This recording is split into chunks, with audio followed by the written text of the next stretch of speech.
Hey everyone, it's Christy and I'm here to give you some more insight, information on how to take upon yourself, experience everything that already belongs to you, your inheritance, whether it's health, wealth, good relationships, peace, love, joy, unconditional love. And I'm going to read something from Neville Goddard here in a minute. But before I do that, I'm going to remind you, if you want help with discerning those thoughts that aren't even you, they're just thoughts, because you can be aware of them, you can observe them, and I can help you pinpoint those. And after even just talking to somebody for like 5-10 minutes, maybe not 5 minutes, but like 10 minutes after we get into it, I'm like, that's an assumption that you have that's probably blocking you. But anyway, my website's down below if you would like one-on-one coaching or encouragement, or just to stay on track on a daily, weekly, monthly basis. Okay, so what I wanted to read you, like I said, it's from Neville Goddard, and it has to do with this process of creating. Remember, though, that everything is already created from the creation of the foundation of the world. Everything was already prepared for you to experience, for God, to give us the abundant life. And so we do that. I'm going to just read this. We do that with our conscious mind, with our awareness, what we're aware of. Everything that we can pinpoint exactly what we're thinking is our conscious mind, our conscious thinking, our awareness. So, consciousness is the one and only reality, okay? Whatever you're conscious of, whatever you're aware of, that's your reality at the time, okay? Let's see. You know what? I can't even read my own handwriting here. What I wrote. Consciousness is the one and only reality. Not. Bear with me. My gosh, I couldn't even read my own handwriting. Consciousness is the one and only reality, not figuratively, but actually. Okay. I want you to just take this in, and I want you to go back and listen to all of this again and again.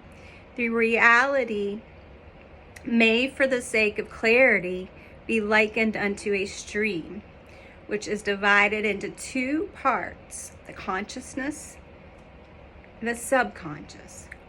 In order to intelligently operate the law of consciousness is whatever we focus on. So it's going to be implanted or supplanted into our subconscious and projected out here to this physical world like a mirror, reflected back to us, okay?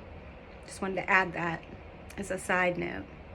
So I'll just read that again. In order to intellectually operate the law of consciousness, it is necessary to understand the relationship between the conscious and the subconscious. The conscious is personal and selective. The subconscious is impersonal, and non-selective, okay? Conscious is the realm of effect. The subconscious is the realm of cause. These two aspects are the male and female divisions of consciousness. The conscious is male. The subconscious is female. The conscious generates ideas and impresses these ideas on the subconscious. The subconscious receives ideas and gives form and expression to them.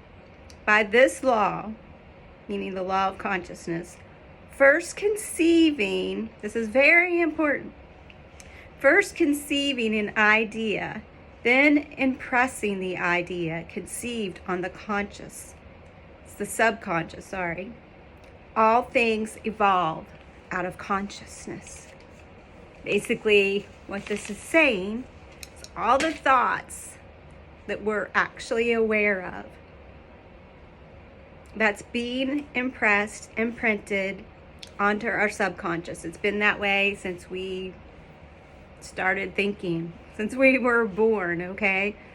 And up until about the age of 7, it was just automatic, just, like a kid. Like, you've heard like a kid's brain's like a sponge, just receives. Now, I believe that our brain is still like a sponge because, whatever we think on, whatever we're aware of, it's still getting impressed. but maybe, in my opinion, not as fast, not as, I mean, it's getting impressed. Everything you consciously think, everything that you're aware of is being imprinted on your subconscious and creating those pathways and everything. But if you're thinking on the same things, say an undesirable result, undesirable things in your life, you're just going to keep getting that. That's where we have to be aware and realize that we are not the thoughts, okay? Remember that. We are not the thoughts. If you can observe them, you can be aware of them. Your true self, your spirit, that's the awareness of those thoughts. So you can change those thoughts daily. And this is what I talk about daily doing some meditation, some deep meditations. And when I mean deep meditations, going into the closet, not an actual closet, but closing your eyes, shutting out the five physical senses as much as possible, getting in a very quiet place, meditating on what you want to see. Short, repetitive affirmations, assumptions, promises of God. Like I said, I am, like, it's health and healing. I am healed. I am whole. Don't let anything else distract you. And throughout your day, like I said the other day on my video, whenever you're driving, doing dishes, whatever,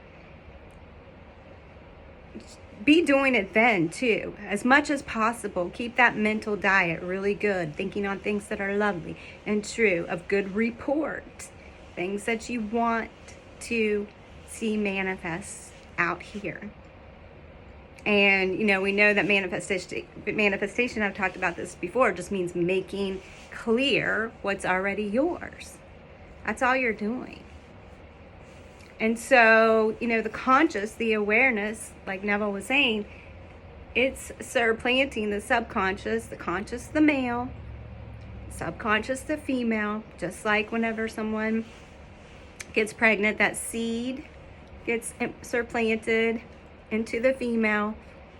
Just the female's non-selective, like it said, impersonal. She's just like, okay, your brain, your subconscious, I accept this. It will accept no matter what you give it, because it doesn't know good or bad. It's just indifferent, basically.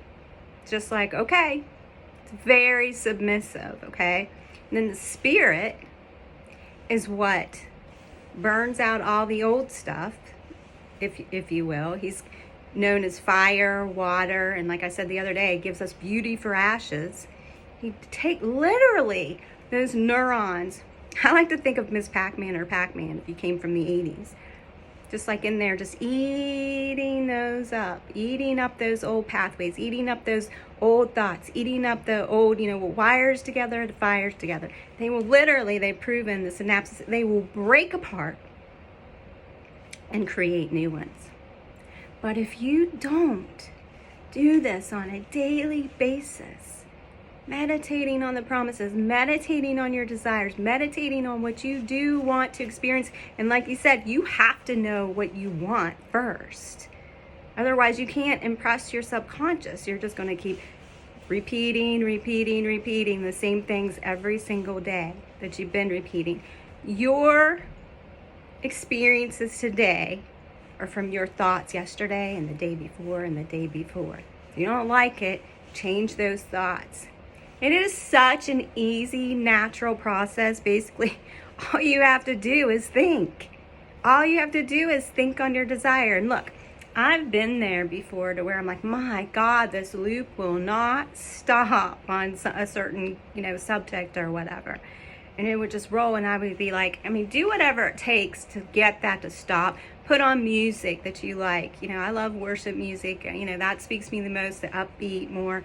And I'll just sometimes walk around my house and just to get that thought to stop. And then I'll go back. Whatever works for you that can help you get your focus, really focus on something else until you can get that thought to stop.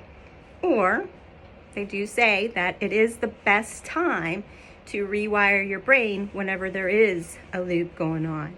Just stop it. And you can even say, stop that thought now. and then focus on what you do want. Repetitively, consistently, deep focus. Shut out the 5 physical senses. Go into the closet. Go within to where everything is anyway, into the spiritual. You will make the unseen, what's already in there, seen out into this physical world. So, I hope this helped you some way. Like I said, go back and listen to what I wrote, or what he wrote, what I read, what Neville Goddard wrote, and I read over again, because I think that will really help you to see and understand, if you understand this process, how easy it is and what's really truly going on.